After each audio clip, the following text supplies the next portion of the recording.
So that's why I said just bring it to public works and I'll make sure the wording gets done. I'll give you an operating budget to when you want it. Yeah. Oh, that's right, all the departments presented on Tuesday. Oh, that went 9 hours.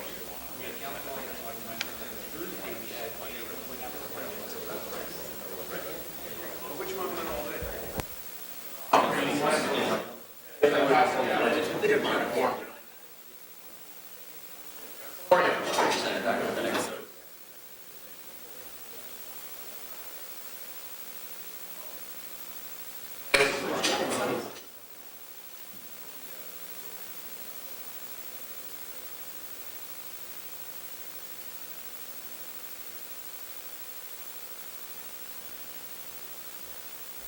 Okay, we'll call the meeting to order and welcome everyone to the Public Works meeting today on December 2nd, heading up to Christmas. So members of the public are advised that our meetings are webcast live by the City Hamilton temporarily archived the city's website. Other individuals in the meeting may also be audibly or visually recording this meeting. And the first item on the agenda today is the appointment of a chair and vice chair for 2014. So this is our last meeting of 2013. Are there any nominees or volunteers for the position of chair?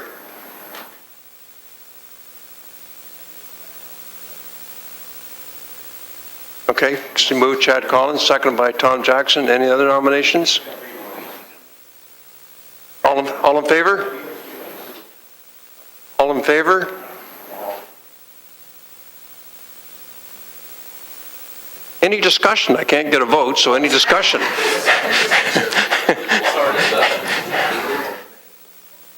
Councillor Whitehead is the current vice chair. Next meeting is not till January, and I'll be unseated by then. There's a motion on the floor to have... Okay, but you've moved... You got to do chair first, so you moved Councillor Collins, seconded by Councillor Jackson for Chad to be vice chair. Correct.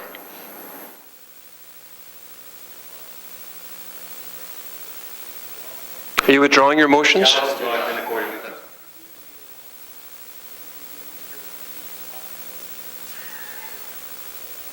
That's a good point, Councillor Marilla.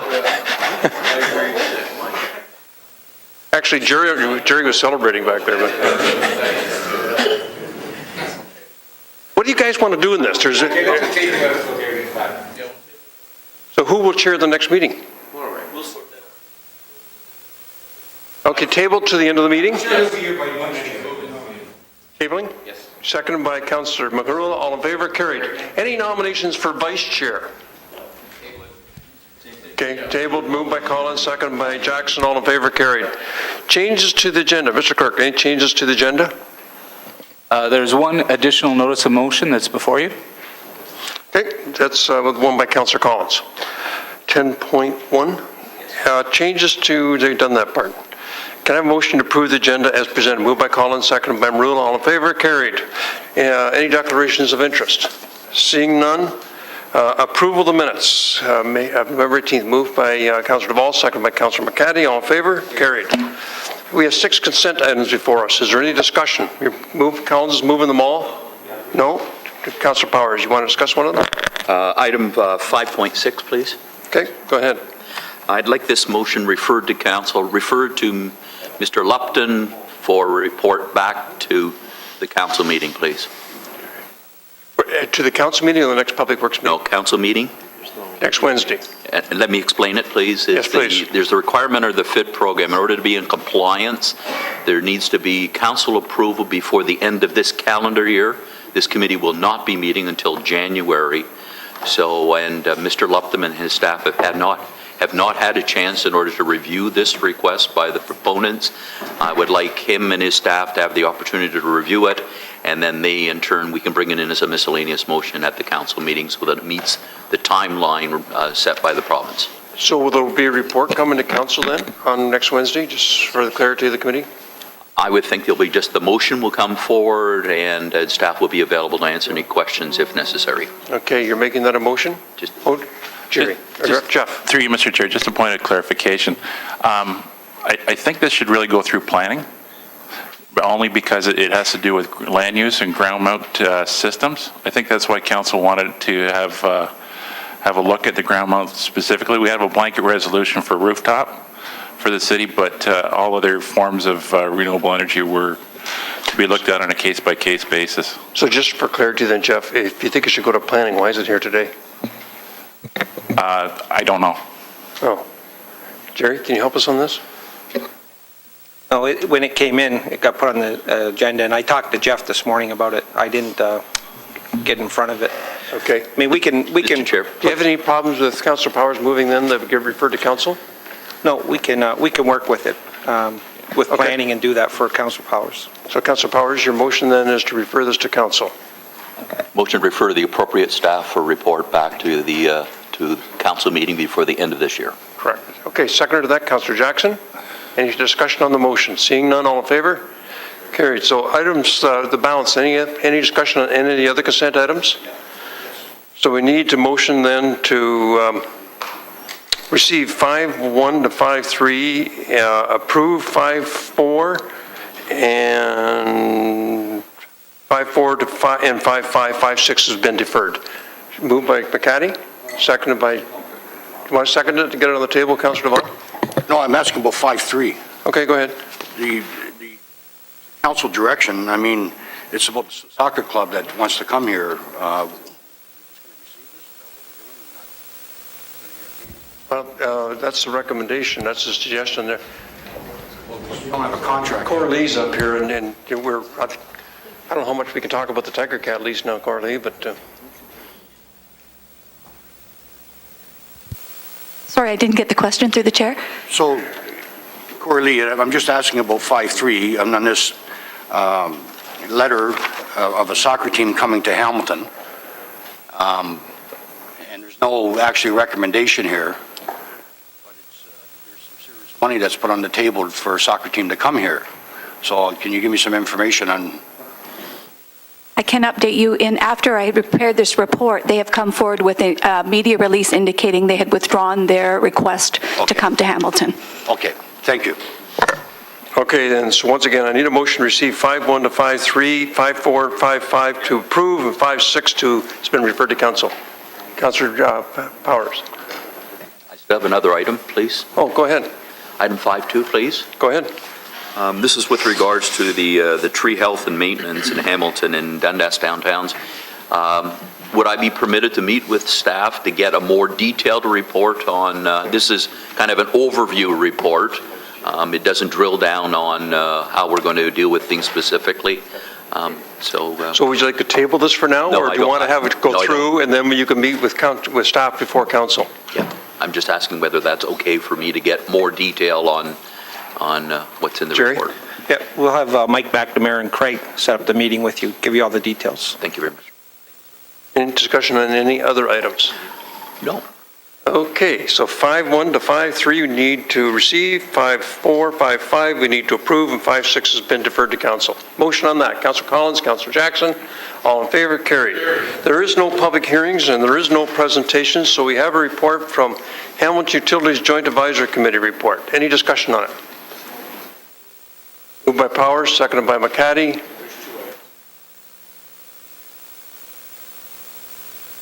It's item 8.1, Councillor Jackson, which encompasses everything, I believe. Okay. If you could take the chair for a second, Councillor Whitehead. Jerry, is there commercial part been settled with them now, what the transaction will be, or is that all going to come in the final report that comes to us? It'll come through the final report. We're working with them right now as per the direction of the Joint Advisory Committee. Because we made a significant investment in the chilling system. I want to make sure we're going to recover that. Well, actually, at the courthouse, they're paying for the full capital cost? The full capital cost, that's right. Okay. I'll take the chair back. We have a motion then on 8.1. All in favor? 8.2, petition from the West 19th residents regarding road improvements. Any discussion? Councillor Whitehead, do you have a comment? West 19th has been an outstanding issue for a while, and I've had these discussions with Gary. It's on our list. We'll continue championing at the issue. Is just making sure that the dollars are available. Are you moving the report then? Yes. Okay, seconded by Councillor Collins. All in favor? Carried. Public bike share implementation. Any discussion on 8.3? Councillor McCaddy. Sure, I would just move it. It was direction of council the last time this was before us to come back with just a report on how the RFP went and to move ahead with the project at the staff level. We gave staff the direction to do so, delegated authority to the GM Public Works, to Jerry, and I think it's turned out very well. It's an exciting report and no liability to the city, which was one concern that we had. The new organization that has been successful, Social Bicycles, has taken all responsibility, and it's a very positive story, and we're looking forward to this being implemented with the Metrolinx funding, Mr. Chair, so happy to move it. Okay. So I'll come back to you for that motion because I have a number of other speakers. So we have Councillor Duvall, Councillor Collins, Councillor Powers. Thanks, Mr. Chair. Maybe I can ask through you to staff, what happens if there's an accident? Who is responsible? Don, you going to take that? Thank you, Mr. Chairman. Peter Topalovic is project lead on this and is the best informed, so Peter would be happy to answer your question, Peter? Mr. Chairman. Through you, Mr. Chair, it would be the responsibility of Social Bicycles to handle the claim. Councillor Duvall. Okay. My next question is, will there be any stations up on the mountain, bike stations installed up there? Through you, Mr. Chair. Yes, there is potential for, well, or we could do Wards 7 and 8, but Mohawk College, Concession Street, and Valley Park are the ones that are on the list. Okay, I appreciate it. Thank you. Councillor Collins. Thanks. The stations that are going to be located across the city, are they on strictly public or private property? Through you, Mr. Chair. The intent is to go on public property as much as possible, but could be on private property as well, depending. For instance, also McMaster University or Mohawk College. Can you speak up a little more? We can Sorry, yes. The intent would be to have as much on public property as possible, but also, for instance, Mohawk College and McMaster University, their lands as well. And again, wherever we can fit in the stations. Thanks for that. And what happens if, through you, Mr. Chairman, if demand is lower than is anticipated? The business plan share with us the memberships are lower, the sponsorship may not materialize as anticipated. What happens to the program or the number of bikes? Are they then given back to the city? How does that work? Through you, Mr. Chair. Through you, Mr. Chair.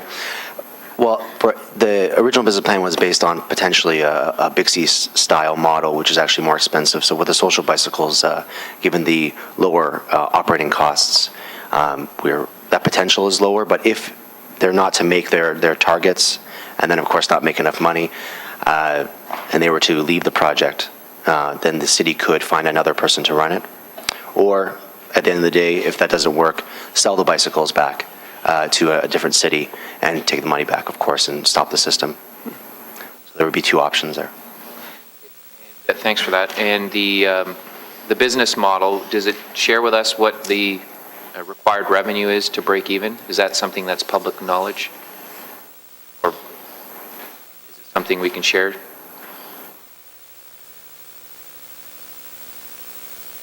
There was, I think there were a couple of examples provided when we originally approved the report that illustrated how a program might work. And I just wonder how that was basically the financials we had to work with, but they were hypothetical.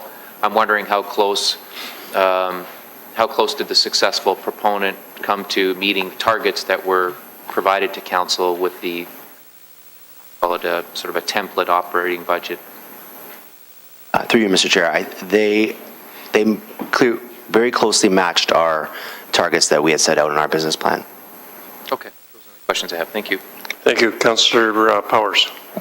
So I note in the report, page 2, you make reference to 65 stations. I didn't see any map as to where they're going to be. I'm assuming you'll have dialogues with the ward councillors soonest, and then correspondingly, if indeed it's in the BI areas or the business areas, those dialogues will take place also, because they'll know best where they would get, again, optimal usage and correspondingly minimal interference from that standpoint So I'm just hoping that through you, Mr. Chair, will take place sooner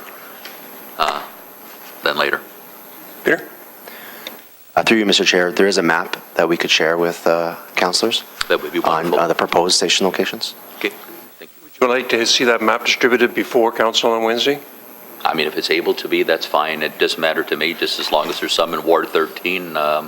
Is there any stations in the suburban municipalities, or are they all in the city? According to the map, it's in Ward 1, 2, 3, 4, 13, also 7 and 8. Dundas is special. Okay, Councillor Whitehead. Can I understand that $1.6 million is being spent of taxpayers' money? I know it came from the Metro Links or whatever funding, but it's still taxpayers' money regardless. When you start a business, when you make an investment, there's an overhead. So that 1.6, there's a carrying cost, or should be a carrying cost. On the business model, help me understand $1.6 million being spent. Are we looking to secure life cycle costs within this business plan? What is actually, I'm wondering what the benchmark is in the business plan to determine it's not being subsidized, but in fact sustainable. There. Through you, Mr. Chair. So the capital cost that we're providing does not cover the life cycle costs. So the life cycle costs would be covered by the user fees and sponsorships that the operator would collect. And so it's their responsibility to deal with the life cycle costs of the system. So to understand that the carrying cost of the $1.6 million, they don't have that burden at all. So they basically start off with a zero debt, and they move forward and hopefully maintain a life cycle cost. So the taxpayers don't see any return on that $1.6 million. Through Mr. Chair, the money collected by the operator would go to the operator for the first 5 years to offset any startup costs they might have. And then after the first 5 years, the city would negotiate with either a new operator or the same operator, but would also take profits from their operation. So the first 5 years of profits made, it goes back to the city or goes directly back into the life cycle costs of the replacing and maintaining the bicycles? Through Mr. Chair, the profits and losses go through to maintain the life cycle cost of the hardware and the system. Okay. Councillor Jackson. Thanks, Mr. Chairman, and thank you for the information report, Peter. And again, I'm glad we had the E part from the original council approval that you'll report back at the end of each calendar year over the next 3 years. So, Peter, just to expand on Councillor Collins and Whitehead's question. So I just want to be clear now. Social Bicycles, they won the contract. We all are hoping for the upside, great uptake across the community, and a very successful program. Again, any potential downside in terms of the uptake not meeting expectations from staff and the community, the cycling activists and the Hamilton Cycling Committee's expectations end of it, I just want to ensure you've said in your report absolutely no liability to the city, and I want to make sure the downside is that if the uptake isn't what expectations are hoping to be by the Hamilton Cycling Committee and others, that you or staff won't be coming back and saying, we need an additional amount of dollars to run this program, or Social Bicycles is going to be running a loss. Mr. Chairman, this is all hypothetical. Mr. Chairman, just through you to Peter to help me further understand that, please, Great Peter. question, Peter. Through you, Mr. Chair, that's correct. What is correct? They will not be coming So back no to ask for liability. more So money. at the end, if they can't make their targets and they can't stay running the program, then we would find someone else to run it or stop the program and sell the bikes. Thanks so much, Peter. Thanks, Mr. Chairman. Councillor Pasuda. Thank you, Chairman Ferguson, and through you to I guess Peter. What's the track record of Social Bicycles in Canada or Ontario? Through you, Mr. Chair, this would be the first time they're in Canada.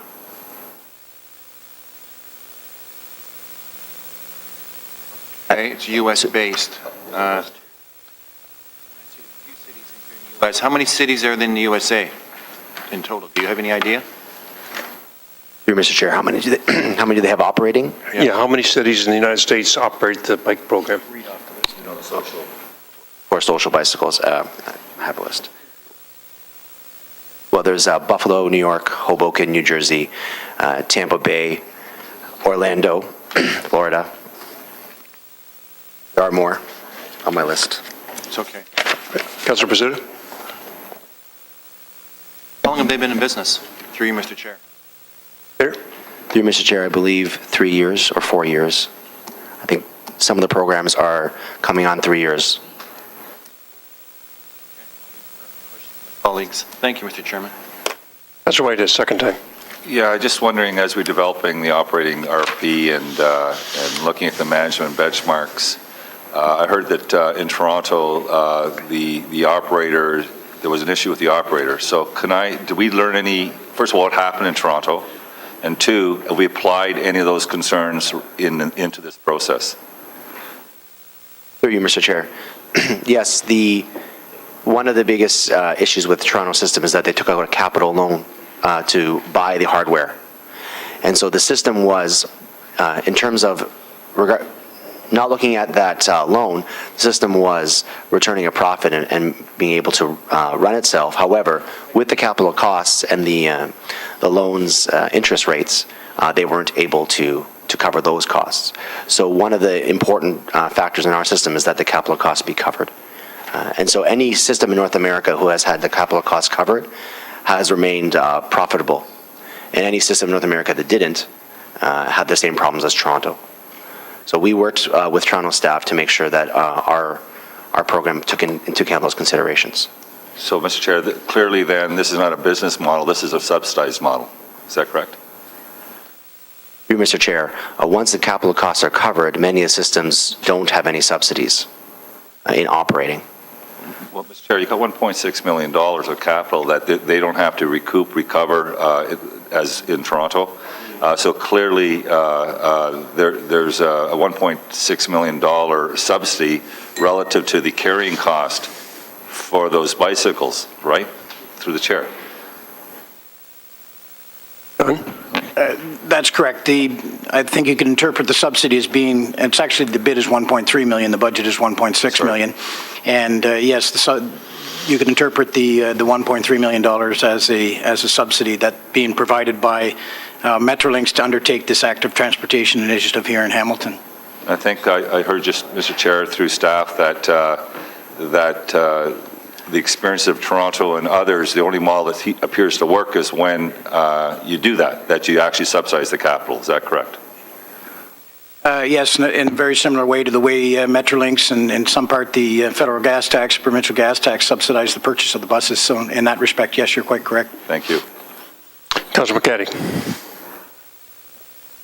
Chair, and just to be clear, so the Metrolinx funding goes to fund the hardware, and we own that hardware, the City of Hamilton, right? So if for whatever reason this doesn't work out, we retain the hardware and of course can sell the hardware. So it's got the value that was put in it. The city has that value. It's not the company.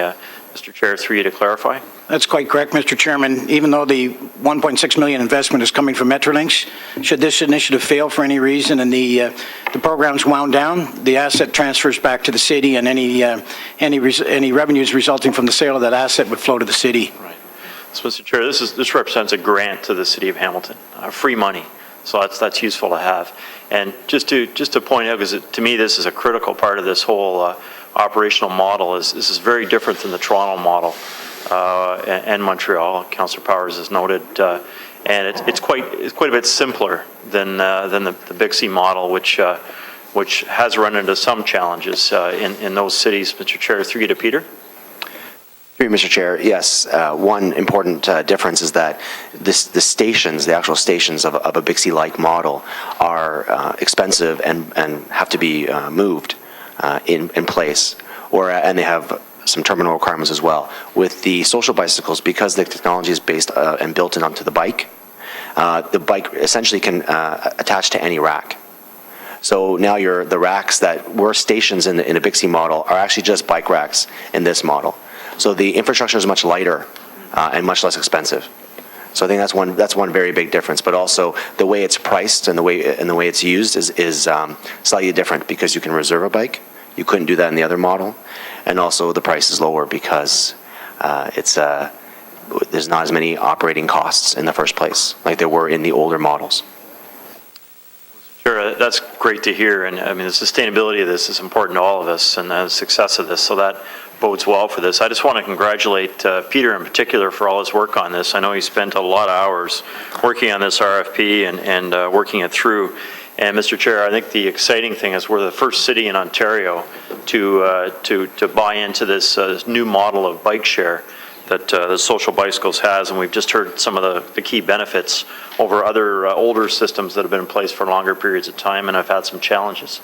So I'm looking forward to trying this in Hamilton. Thanks to you. Thanks, Peter. Thank you. I think we're the first in Canada, not the first in Ontario, aren't we? So for this type of system? Yeah. Yes. Okay. Okay. Councilor Powers, second time. Councilor White is the third time. I think first time, so you take the chair. Just a couple comments. It is a lot of money, and I'm with Councilor Pursuit on this, and it makes me uneasy being the first in the country to do this. I'd rather be an alert leader rather than a follower. I'm not sure there's any such thing as free money, but I think Council did commit to this earlier, so we need to move forward with it. One interesting piece of technology in this, they each have chips in them. So if someone takes the bike home, tries to steal it, we can go knock on his door and ask for it back. It'll take you right to the location of the bike. So it's interesting they can put this type of technology into bicycles. We can't put it in snowplows, but we can put it into bicycles. But I think we need to, I guess, move on with it. But I just want to stress again, I'm uncomfortable with $1.6 million. And I don't know how they can't make money when they get all the capital free on it, because it's a very capital-intensive business. So I'll take the chair back. Councilor Powers for a second time. Do you have a mover for this? I think it's already been moved, hasn't it, Mr. Clerk? Should Councilor McCaddy move it? We don't have a seconder. Okay, so you want to second it, Councilor Powers? I'd be pleased, and just speaking to it, I think certainly we might be the first in Canada with these people, but we're certainly not the first in Canada. We have either fortunately for us or unfortunately for Toronto and Montreal, we've learned from their experiences, and I believe what we have here is something that's clearly different. It takes us back to the basic bicycle. Obviously, here in Canada, they'll have to put snow tires and winter wipers on them from that standpoint. But I think it's certainly worthy of a try, and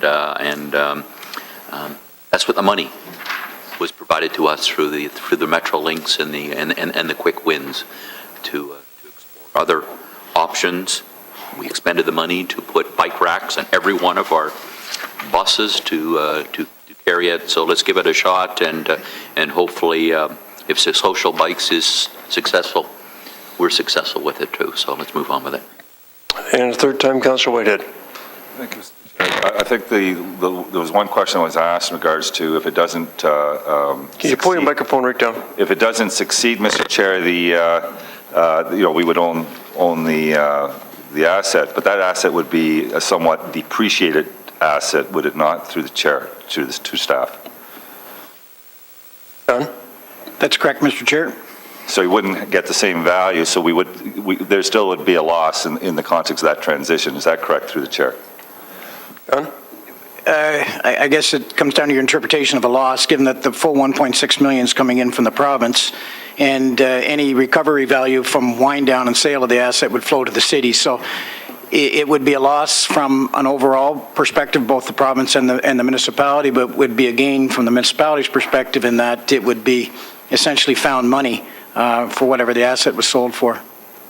So, Mr. Chair, I just want to highlight those areas. I mean, when you represent an area on the mountain that we certainly could make further and greater investments in transportation, public transportation. I'm talking about the basic called the bus service. And you take 1.6 invest in bikes when you don't have adequate transit on the mountain. It concerns me where the priorities are. So basically, we took 1.6, which you probably could have made an investment in a greater service where an area is being deferred or identified as deficient, versus making an investment in something new. So I support, because it is, my understanding, it is a pilot. My understanding is we're the only community of less than 600,000 in Canada that currently is embarking on this program. So when they do the comparisons with Toronto, Montreal, they're doing comparison with huge metro communities. We're not in that category. So we'll be the first, this will be cutting edge for a community under 600,000 in Canada. So it'd be interesting to watch. I'll be supporting it. I'm somewhat concerned that the real priority is making appropriate investments to increase the ridership in our service. We heard that in gas tax, our gas tax is going down, Mr. Chair, because we haven't had any growth, and yet we're making investment in a different area that doesn't assist or facilitate us getting a higher rate of growth within our transit system, which means we would get higher grants. So it's just where the priorities are is my concern. Okay, Councillor McCaddy for a second time. I guess the third time, sorry. Third time, yeah. Mr. Chair, thanks. Sometimes there's a confusion between operating funds that we get for the city and capital funds. And the frustrating part, of course, at times is we can't take the capital dollars and use it for operating purposes. Just to clarify on this one, the 1.6 million coming to us from Metrolinx, those are capital dollars, I believe. And we'd like to use that to expand the transit service, but we could buy a bus, but we couldn't buy a bus driver. So just to clarify the difference between operating and capital, just sometimes kind of confusing, Mr. Chair. That's quite correct, Mr. Chair. Councillor McCaddy, I think, correctly characterized this as a grant. It's a capital grant and can't be used for operating. It must be used for capital, this amount of money. And again, it's an active transportation initiative that Metrolinx is interested in demonstrating, and they've chosen Hamilton as the demonstration municipality. But you're quite correct. It is a capital grant and can only be used for capital. But I imagine these buses, Mr. Chair, can be placed on the bus, as we have the bike racks on the buses. So it may actually lead to more operating dollars in a perfect sense. Just trying to play out. Actually, that's a good point, Mr. Chairman. Is that we do hope that they will ultimately they will ultimately help to generate additional ridership, where trips that are now beyond the walking distance, the convenient walking distance from point of origin to the bus, now become more manageable or more convenient with this system. So we hope that this system will be ultimately complementary to the transit system, in that it'll make access to the transit system more convenient, and as a result of that will generate new ridership, Mr. Chairman. So that's the positive link between capital and operating in this case. And of course, we need more transit service. There's no question about it. Councillor Whitehead is dead on with that. And hopefully during the 2014 operating budget, we can look at that $500,000 that's in there to expand transit in the city. And I think up on the mountain makes all kinds of sense. Thanks, Mr. Chair. Okay, I have no more speakers, so the recommendation has been moved by Councillor McCaddy, seconded by Councillor Powers. I'll call for the vote. All in favor? Any opposed? Motion carries. Item 8.4, trash tag system. Any discussion on this one? Moved by Collins, seconded by Maruna. Councillor Pasuta, then Councillor Maruna. Thank you, Chairman Ferguson. And I still have some trouble with this being sent out by Canada Post. I still have residents that have never received any extra tags. I think one of the issues is my ward extends out into addresses within Cambridge, which is Wellington, as Waterloo, address is Pushlands, which is into Wellington County.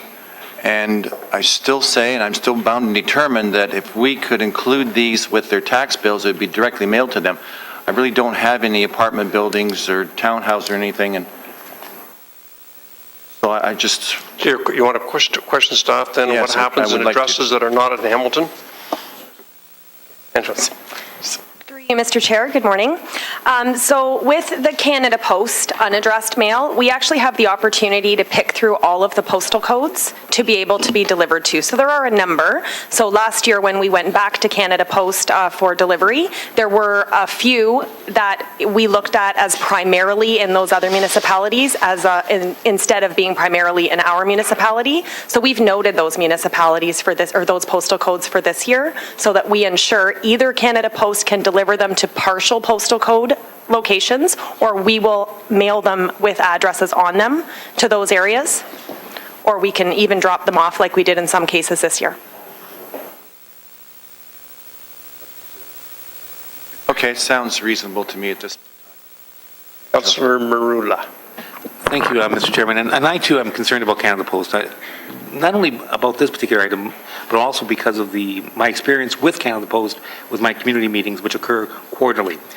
I've actually ceased using them as a result of the ratio of completed delivery from my perspective over the last 14 years has come in at about 50%. So unless, and in knowing this issue quite intimately and discussing it with a number of frontline Canada Post employees, my understanding is that if they're delivering regular mail, that particular house over a 3-day period, because they guarantee the delivery over a 3-day period, will receive the actual item as a mail walk. If that individual home, however, is not receiving regular stamped mail, that basically ends up in the garbage. So that's an understanding, and it's quite known. Do you want to check with staff on that? So I've already brought this up, but I'll bring it up again. Through you, Mr. Chair. Angela, do you have any comment on that? Yeah, and what we have, so typically in a given year, we would receive about 5,000 phone calls from residents who didn't receive our waste education piece. This year, because there was the tags in them, which we wanted to make sure that everybody received, we are up to about 8,000, or 5% of the population that have told us they haven't received them. So we're looking at a 95% success rate. And again, Councillor Marula and I have chatted just about that's based on the people that have called us. We can't prove that it's more or less. What we do find when we read the comments of the folks that have called in to report that they never received it, some of them would admittedly say that they get no flyers, or they're on a red sticker program, which means don't leave anything that doesn't have my address behind. So some of them told us that they didn't receive it because they frankly don't want that type of mail being dropped off. So of course we mailed it. Others, we know, like in Councillor Pasuta's example, we had a pocket in Ward 8 for Councillor Whitehead that just didn't receive it. And when we were talking to Canada Post, they had no reason to tell us, or they had no reason why they didn't receive it. They commit to the fact that they give the right number of guides out for delivery, and they tell us that those will be delivered. But we have physical examples of where that didn't happen. And those are all valid points. Again, based on my experience on this, the policy regarding mail walks, it doesn't fall into the category of a flyer, mostly. So even if they do have it, they'll deliver that mail walk, because we're paying for each individual home to be delivered to. So in essence, so even if there's a flyer that reads no flyers, a mail walk falls into a different category than just a flyer. So I guess at the end of the day, I'm supporting what's before us. I am, however, I want to be noted as being concerned about the delivery ratio, because I don't believe it's anywhere near 95%. And secondly, in dealing with Councillor Pasuta's issue, I think something we can consider in the future that might actually accommodate their need is that, for instance, in Ancaster, they have a city hall or community center. I know that one's in Flamborough. We could facilitate this type of activity to be picked up by the resident as opposed to delivered to their home. That way you can guarantee that they're basically controlling the process. So it may be something you want to consider in the future. Having said that, I'd like to monitor this a little bit more closely. I think it should be publicly known that we're on to them, that we know that this is happening. And I think by doing that, in many ways, it might actually send a message to the carriers that this is being watched and monitored. It might increase the ratio of completed deliveries. And that's it. Thank you. Thank you. Councillor White, you take the chair for 1 second. Two things. Number one, if people have 2013 left over, can they still use them in 2014? So through you, no, they cannot, because we are changing the color. Because they are free tags, we're looking at a bright green for 2013. That still allows everybody to have their 26 extra bags, as opposed to having 12 tags left over from 2013, 2014, plus the new stock of 26. We want to maintain that every bag, extra bag every other week. So you can just kind of see here, we're looking at the bright green. Will they be mailed out before the end of the year? They will be mailed out in early March, because the waste collection system goes April to March. We follow some other year. Yeah. So it's going to be confusing for the public then to say you can use 2013 in January, February, March, but not after that. Yeah, so each tag does say valid from April 1st, 2013, for example, to March 28, 2014. One thing that we can look at as well, because we deal with the budget cycle as well, and we were coming here in December about next year's tags, we could prorate for 9 months and only send out 9 months worth of tags so they could expire at December 31st and start over with a calendar year. This collection system currently goes till 2020, so we have the ability to change our waste collection system year from an education perspective.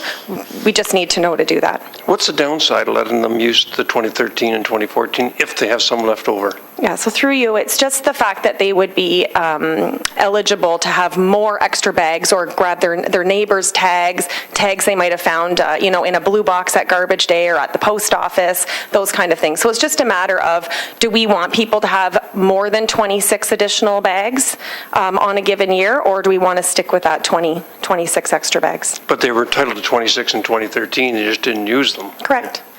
All right. Yeah, garbage is a very sensitive issue, and thank God you're not changing anything else this year, because every year we've confused the public by changing waste, and at least we've got stability for 1 year other than the color of the tags. I don't see a big downside, and somebody's got 2013 left over just to let them use them up. And the final thing, Angela, I find a lot of residents, when they get this type of mail, as they're walking to the house, they walk by their blue box, and anything's not addressed to them in the blue box, they go, can we put a big stamp on the envelope saying extra trash tags enclosed? So the public knows that as they're going through or as they're passing by the blue box? Yes, thank you, through you. So this was actually the envelope, as you know, that went out this year. So we did kind of last minute last year put that sunburst or starburst on the package to hope that it would draw people's attention to look inside for their garbage tags. Another option is to maybe put it in a City of Hamilton, kind of a more official looking envelope. Somebody might open something because it has, not like a decorative City of Hamilton logo on the bottom, but just the white envelope with the regular City of Hamilton logo. It looks a little bit more official. Again, in discussing it with some of the folks that would come to the service centers or that call in to get their guide, they're not sure why they don't look at it. As you say, I might go to my super mailbox and whip through a big pile of mail and then start, dumping thing right at the blue box that's at my mailbox location, as opposed to going home and methodically going through my mail. So we kind of went color this year. We could go something more official for the 2014-2015 guide. So no decisions have been made yet on what the packaging will look like? Correct. We actually have our first stakeholder meeting this afternoon. Okay. Well, I personally, I don't know how the rest of the committee feels. I'd like to see some sort of alert so the public knows that they're receiving the trash tags, rather than super mailbox stand by the blue box and just drop it in the trash as you go, because you don't want to bother even taking it home, or those that get home delivery, dropping the blue box in the garage as they're walking back in the house. So I sort of like the idea of an official looking envelope. You're less likely to throw your taxes in the blue box than you are something that's just, well, that's true. But I'll leave it up to my colleagues to give more thought to that and what they may consider on it. And I've also like to give consideration, if you got 2013 left over, use them up. Because it's going to be confusing getting the message out to the public that they can use them until March, but they can't use them after that when we don't follow a year end. So I'll leave it up to my colleagues to pick up on that, because I'm going to be in the chair and can't make a motion. So I'll take the chair back, and Councillor Whitehead, you're next. Okay, I do have Councillor DeVal and Councillor Jackson after myself. Thanks. Okay. I know that with Canada Post, Mr. Chair, we have swaths of areas that, whatever reason, don't get delivery. We've worked with Canada Post. Our office has worked with Canada Post. Even with our newsletters, we had the same issue for the last several years. We moved to a different direction. So far, I believe the response is much better. We're starting to take, for example, our meeting notices and putting in stamped envelopes. Or not stamped, but in envelopes with the city logo and so forth. I'm finding that we're getting a better return in regards to people now actually receiving the information. And I think with something learned from Councillor Jackson's experience, quite frankly, it was proposed to me by staff how Councillor Jackson did it to address the issue. So we changed that, as opposed to just having the flyer, went to the envelope, and I find I have a greater level of success in notifying my community. So when I look at the piece going out as is, it's a colorful piece, it's got color on it, it blends quite nicely with all the other advertising stuff. and the bulk stuff that you may receive in your mailbox, it has to be distinguished. So my preference, if I was to provide guidance, is to take a look at an enveloped system that makes it more of an official piece that intrigues people to open and see what's inside, because we've tried all the other ways. Thank you. I may look for a motion to that later on then. We have Councillor Duval. Chair, and through you to Angela. Angela, I understand the idea with the different color tags, but I'm just wondering, is it really worth the risk? Because what I see is going to happen is we're going to get thousands of phone calls when the cutoff date is there and saying, I didn't know. And then it's probably going to go on for a month. So how are we going to address that? Not doing the double duty or some type of flexibility or amnesty for a month or something like that, you know? Yeah, through you, Mr. Chair, we'll definitely do we'll call it a grace period or an overlap period. We need to make sure people have them before we start enforcing them. So for the month of April, just like last year, because we knew that not everybody had received the tags yet, we went with no tags required in the month of April. So we would do the same thing this year, pink or green in the month of April, and go forward from there. Okay, and we're going to, will we kind of put that out there in the letter notifying them? Because what I'm trying to say is that people will say they never got them, or some people will say, I didn't know. So how will they know they can? Yeah, through you, Mr. Chair, what we typically do is if a collector goes by a curbside and there's 3 bags out and there aren't any tags, in the month of April, even into early May, they will take those and they'll radio into our waste data clerks, and they'll say, I went by this address, I took their 3 bags, but there were no tags. We can then invoke a phone call with them. If, it's happened a couple of weeks in a row, we could have a coordinator go out and visit them, physically take the envelope with them and educate them on the tag system, or we can send them a courtesy notice to let them know that they should have received their tags and to start using them. Okay, so my last question, do you feel that that is worth the difference of the color change compared to other people that might take advantage of the situation? Yeah, and through you, Mr. Chair, with respect to the landfill life, we're sitting currently at a 29-year, landfill life expectancy, and with these diversion programs, such as having tags instead of, different colors and only 26 per year, we can, help to make that life span a little bit longer. So that's sort of where we're looking at there. In addition, if we were to look at the tonnages for this year, in the month of April, there was an increase of, I think it was 7, sorry. There was an increase of 21% curbside garbage collected in the month of April, and it could have been people using all 12 tags in the month of April because they were excited to get them. And then in addition to that, that windstorm that we had in July unfortunately knocked out power to properties. We did waive the bag limits following that storm, and we had a 21% increase. So there are those events during the year where, as applicable, we do waive those garbage limits because we want to be flexible for the residents. So outside of that, if we stick to the different color and 26 bags per year, then we will continue to preserve that landfill. Okay, thanks. Thanks, Angela. Next we have Councillor Jackson. So, Mr. Chairman, not to dismiss any of my colleagues' concerns and very good questions on the first less than a year of the pilot program in terms of, well, not pilot, sorry, in terms of the new 7-year contract and the trash tag system. I just want to say thank you to Angela and staff.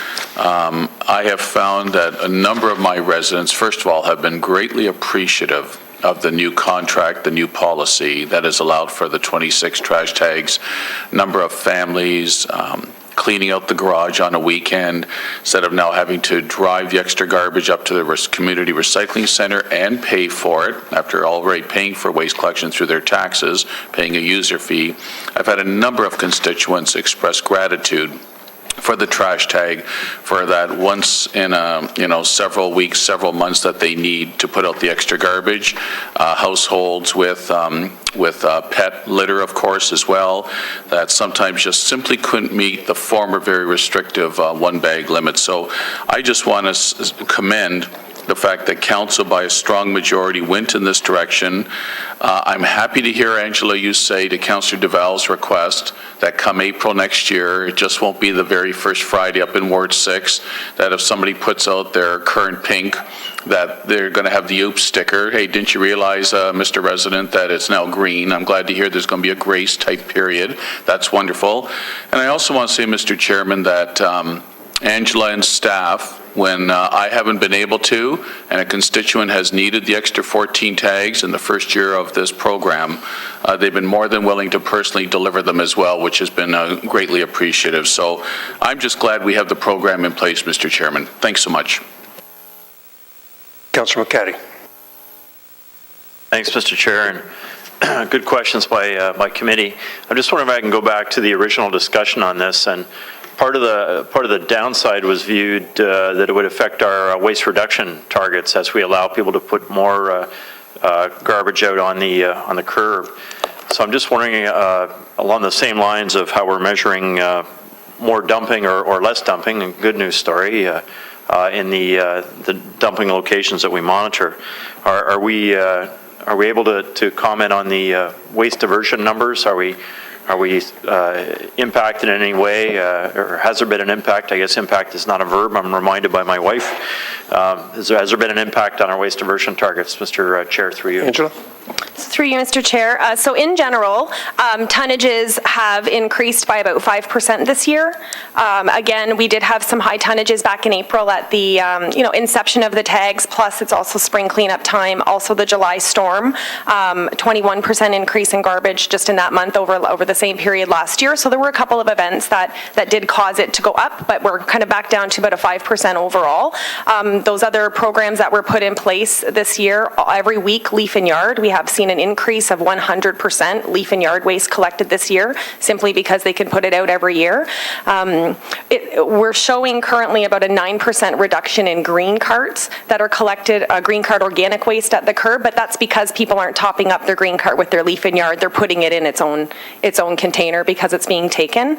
The diversion rate at the end of December 2012 was sitting at around 48%, and so currently we're at about 46%. Again, looking at that couple of periods of spikes in garbage, it is where we're seeing that there's a little bit of reduction in the diversion rate. Okay. So, Mr. Chair, I think that remains a bit of a challenge. Obviously, the direct correlation is to our landfill site and the amount of time that it can stay open, and the whole challenge of siting a new landfill site, which is pretty much impossible these days to find a new landfill site.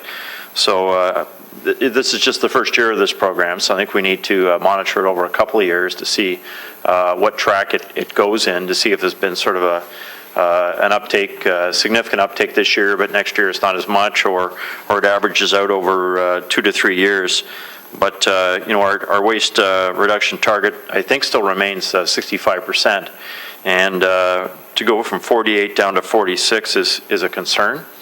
So I think we just need to keep monitoring that.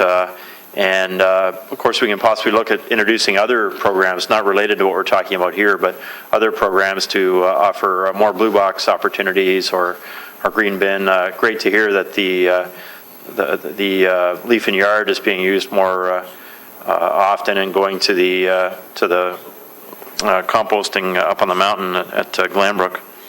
So just a concern. Thanks, Mr. Chair. Councillor Pacita?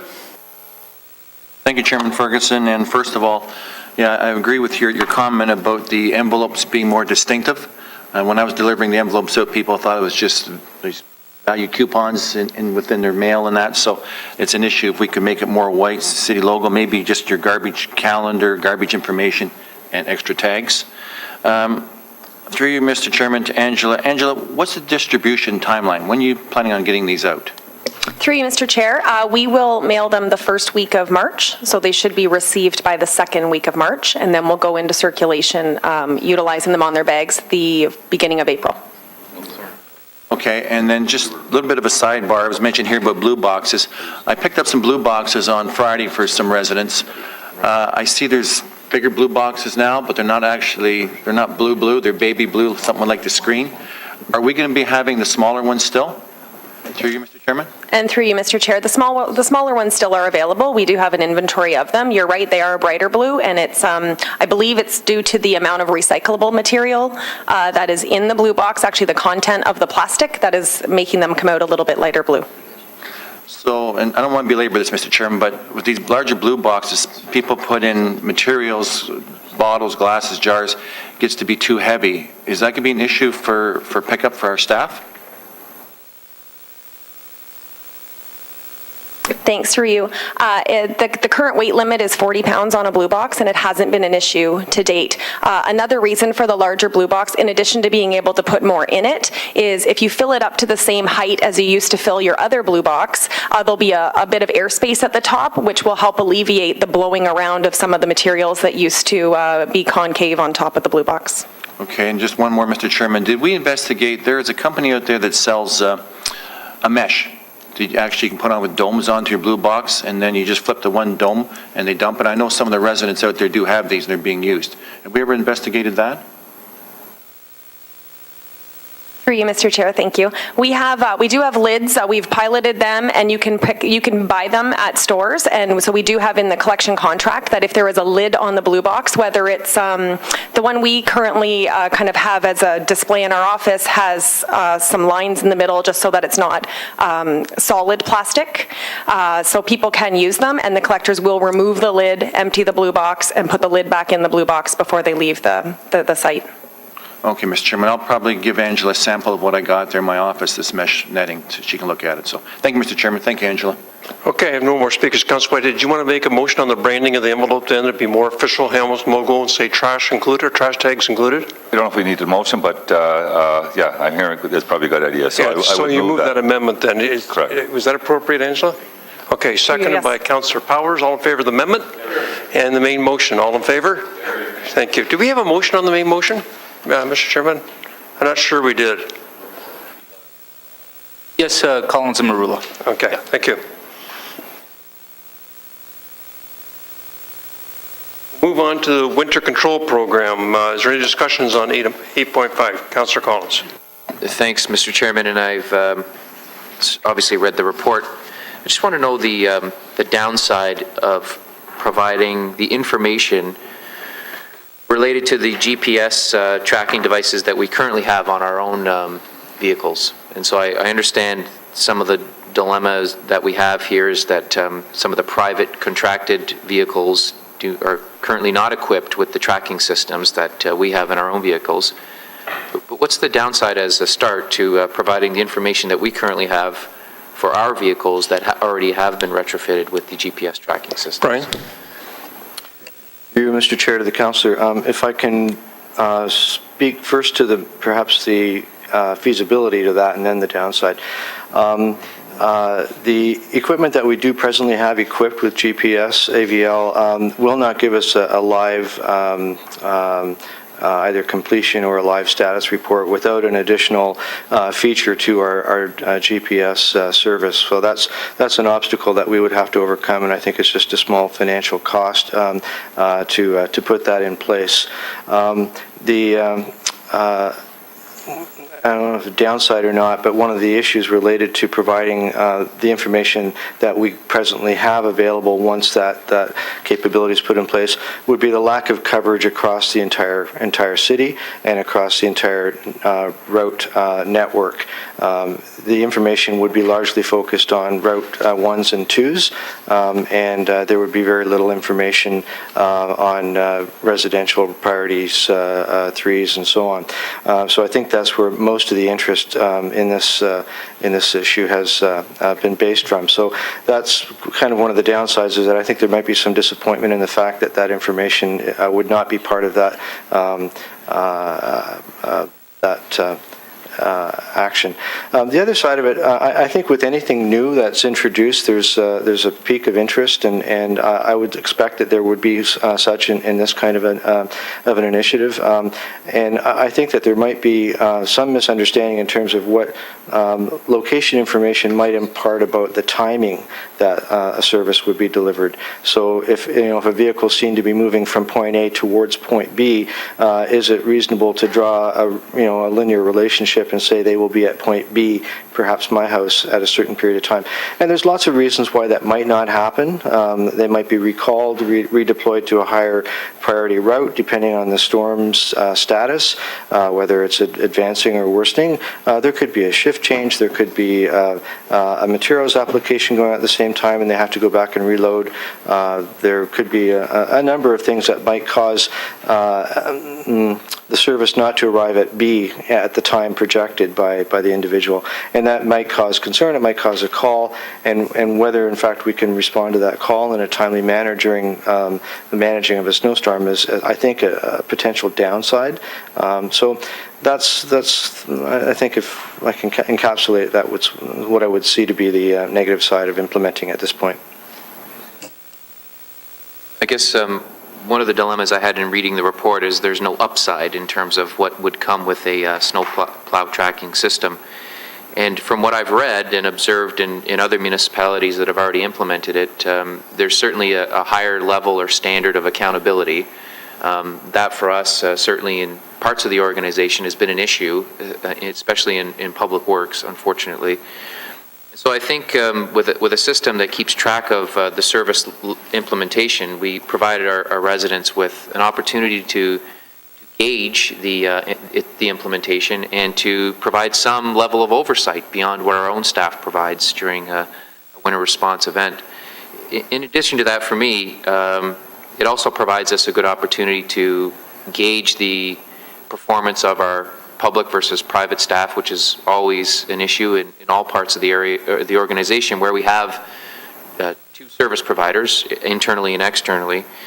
And I think it also provides, some healthy tension in the system. I can't recall a large storm that's gone by where we don't run into problems, and you've identified some of them. Some of them are unexpected. Others are more managerial, such as the event we went through last December 26th, where there was basically no response for some areas of the city. And I think having a tracking device certainly creates healthy tension in the system that would prevent some of those. And unfortunately, that's not listed in the report in terms of the benefits that would come or be accrued with a tracking system. So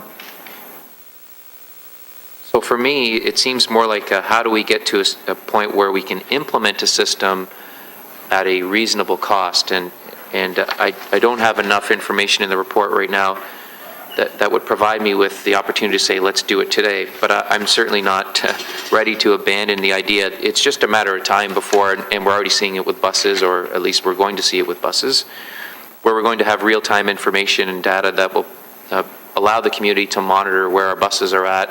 It's just a matter of time, I think, certainly before we see it on our snow plows. We have GPS on there for a reason, and that's years old in terms of the devices that we've installed on our own equipment. And there will come a day where virtually every service we provide, where there is an on-the-street presence from the municipality, where we're going to be able to keep track of, and the community will be able to monitor the performance and the implementation of a particular service. That may apply to street sweepers, we talked about buses, snow plows, the list goes on. And it's happening privately as well. We see that now with, you can keep track of your mail. They have codes on it for a specific reason, and that's a customer service element that they've implemented because people were anxious to understand when they're going to receive a parcel or something that they have either purchased or receiving from a loved one. And that service has been around for a long time, and they're doing that to provide an additional service to to their clients or their consumers. And I think we're no different. I think we owe it to the community, especially in this service that is so politically sensitive, to be blunt, and one, to be very candid, where we've had problems in the past.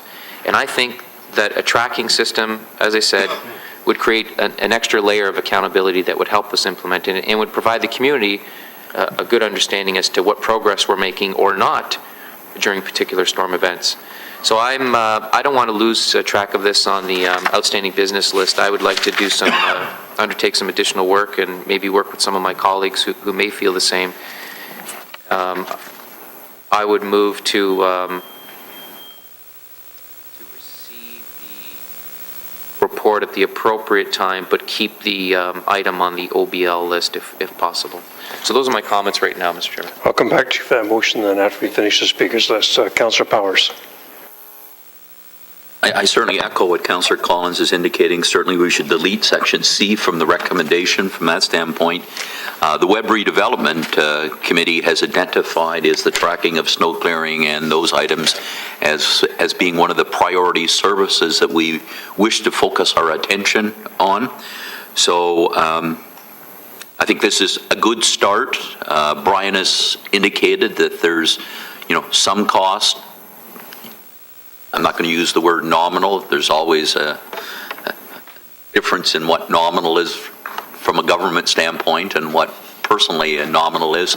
So perhaps a supplementary report, and even if we do it in phases from that standpoint, at least we need to be moving in that direction. I think the introduction of a static report is a start, but we do need to be able to move to the live action report as to when a vehicle, what type of vehicle may be coming through. So I would concur with Councillor Collins. We leave A and B in place, and certainly we're not going to ignore it on the Web Redevelopment Committee. We'll be asking for updates from that standpoint. So I would suggest we approve A and B and delete C from the recommendation, and then have Brian come back to us at the sooner rather than later. Bye. Councillor Marula. Thank you, Mr. Chairman. And, sometimes in reading reports and all the reports that I've ever read, sometimes there seems to be a little bit of a slant either way, either in support of the initiative or not. And at times when something is initiated by council, there is that healthy tension today versus the unhealthy of the past, but of sometimes feeling as if certain initiatives aren't really looked upon positively by staff.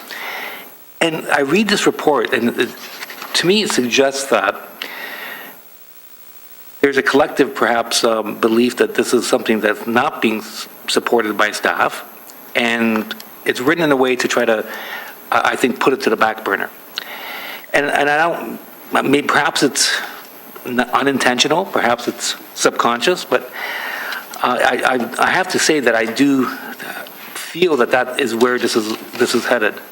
And in saying that, and I ask myself, why would that be the case? Because all this particular initiative does is provide accountability to improve the present system. So I too am not prepared to just allow this to go away without it being implemented. And I think we should actually expedite it and it be aggressively pursued, because by gaining accountability and improving the system is exactly what the public expects and what we should be striving for. And that's called leadership. I'll tell you that there are only certain things, Mr. Chairman, that the public truly expects from us. And I've said for years, we need a back-to-basics approach to governance. Because far too often, we try to, in using a football analogy, throw a Hail Mary, when in reality all we should be doing is running off tackle. And that being back to basics of moving the yardsticks to a point where we can meet the objectives of providing a service that people want. And people want roads, they want sidewalks, they want snow removal, they want parks, they want rec, they want garbage picked up. It's not really rocket science. So when we can make the basics, when we can improve those basics to be towards excellence is really our goal. And this, what's before us, is an initiative that does that creates accountability, that creates a process of searching for an avenue toward excellence. So I'm a little, I guess, disappointed that it doesn't seem to be as supported passionately as most council members support this. But I do look forward, and I'll second Councillor Collins' initiative to keep this on our radar to ensure that this is implemented sooner rather than later, and I appreciate your time. Thank you. Councillor Whitehead. Thank you. I echo the previous speakers. I believe that, and you've identified in the report, I think there's at least 2 jurisdictions that are doing this now.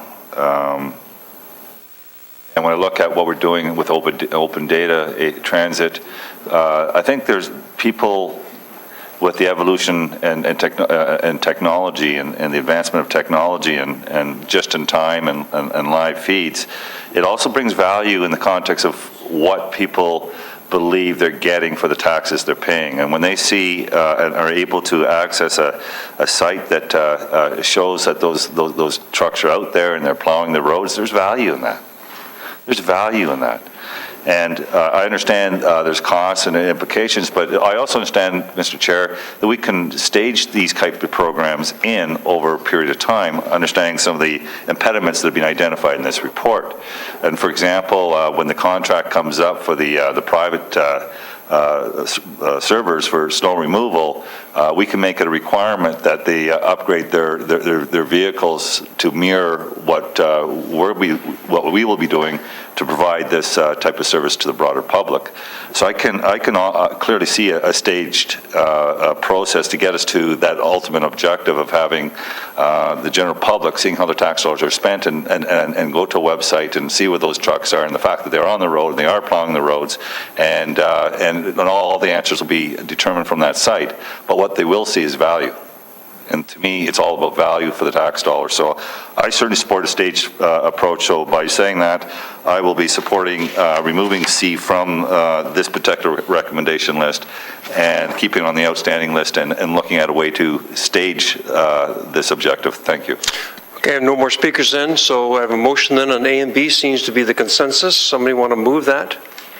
Moved by Whitehead, seconded by Powers. Discussion on it, and I don't know, Councillor Collins, do you need to make a further motion, or by taking C off, does that satisfy your issue about leaving on the outstanding business list, which I think is important. It's particularly, maybe you should take a chair just 1 second. I think it's important that you do put this program in place for the accountability part. It's so tempting for the guys when they get out there on their own, particularly the private people. It costs money when they're running.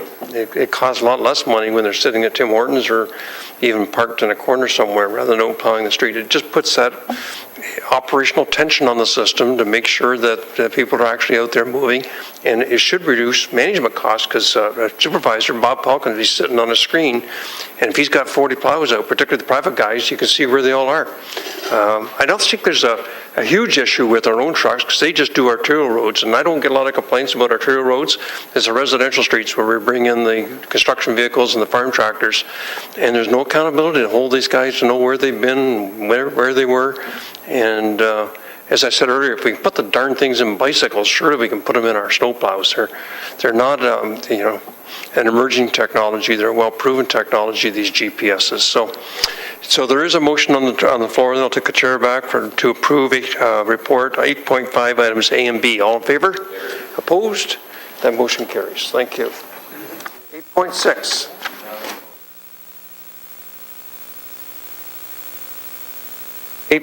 City Hamilton multi-year governance agreement. Any discussion? Moved by Powers, second by McCaddy. Discussion on it? Seeing none, all in favor? 8.7. This is the extension of municipal services in Chester Avenue. Is there discussion on this item? Seeing none, I'll have a motion on it. Moved by Collins, seconded by? Seconded by Councilor Marula. All in favor? Carried. We'll move on now to motions. Councilor Pursuit, you have a motion to move on behalf of Councilor Johnson.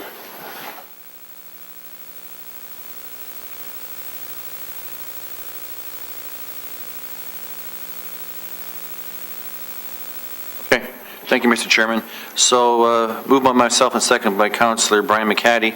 The installation of stop controls at the intersection of Glover Road and of Watershore Drive, Watercrest Drive, the northbound and southbound. Stop controls be placed on Glover Road and at the intersection of Watershore Drive / Watercrest Drive, and that the appropriate amending bylaw be passed. And that's moved by myself and seconded by Councillor Brian McCaddy. Thank you. For a discussion on the motion? Seeing none, all in favor? Carried. Councillor Collins, you have a notice of motion you wish to waive the rules on. Yes, I'd like to waive the rules.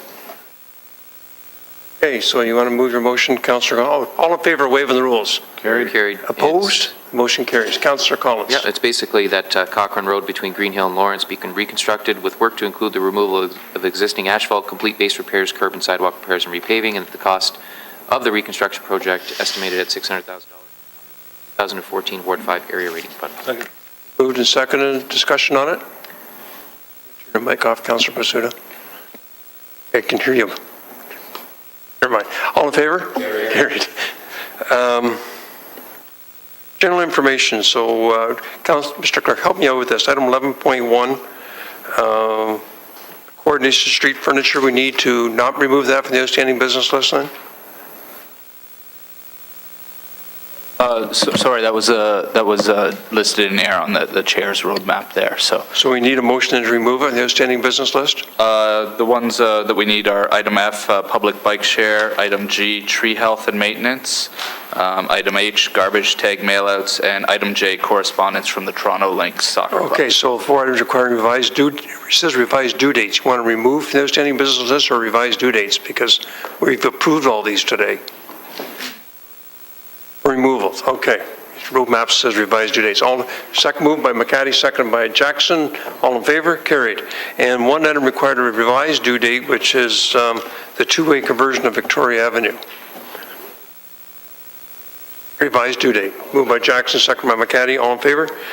Carried. And we're not removing, Mr. Clerk, we're not removing the item dealing with the GPS on snowplows today.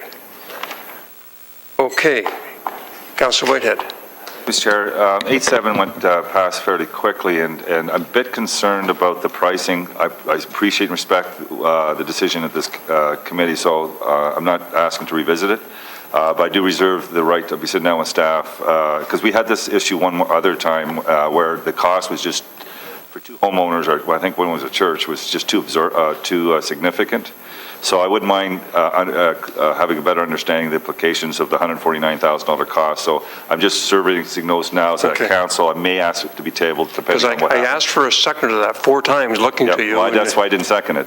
Well, I think you're busy, preoccupied with something else at the time. No, I was actually looking at it and trying to understand the implications. Thank you, Mr. Now we need to go back to a chair and vice chair. You want to move that to the end of the meeting? Councillor McCaddy? Mr. Chair, I'll move Councillor Whitehead as chair for 2014 in Public Works. Seconded by Councillor Collins. Hold on. All in favor of chair? Opposed?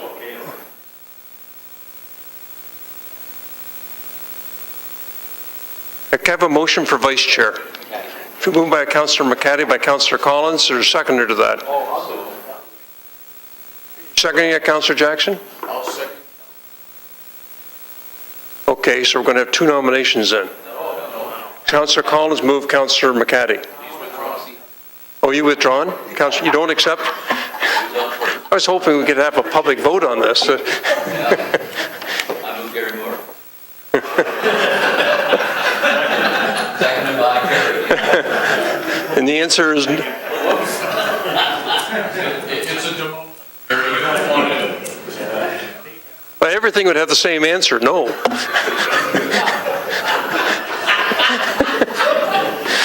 Sometimes says maybe. Okay, can we have some order then? Councillor Marula is moving, Councillor... No, I'm moving Councillor Marula to be the new vice chair. Okay, who's seconding that? I'd be pleased to. Councillor Powers, further discussion on it? All in favor? Carried. Congratulations, Councillor Marula. Is there any other items of general information? Councillor Jackson. Mr. Chairman, I just want to thank you so much for your leadership this year in being the chairman of a very important department, a very important committee of Public Works that does great work, very visible work in our community that most of our constituents see, and your knowledge, experience, and expertise always comes into play, especially in this particular area of Public Works, and I want to thank you for your leadership. Well, thank you very much, and I certainly enjoyed it. I want to thank staff. I know Jerry's been great to work with. Gary's not so bad. You get him in private. You sometimes get a head that starts to nod yes, but I want to thank staff too. They've been great to work with for the past year, and I know Don Hall. I've nicknamed him $500,000 Don. It scares me every time he shows up at a agenda review because he wants at least $500,000, and this last meeting was $1.3 million for some bicycles. Okay. It's always a quick win. A motion to adjourn, moved by Deval, seconded by Pursuta. All in favor, carried. Thank you.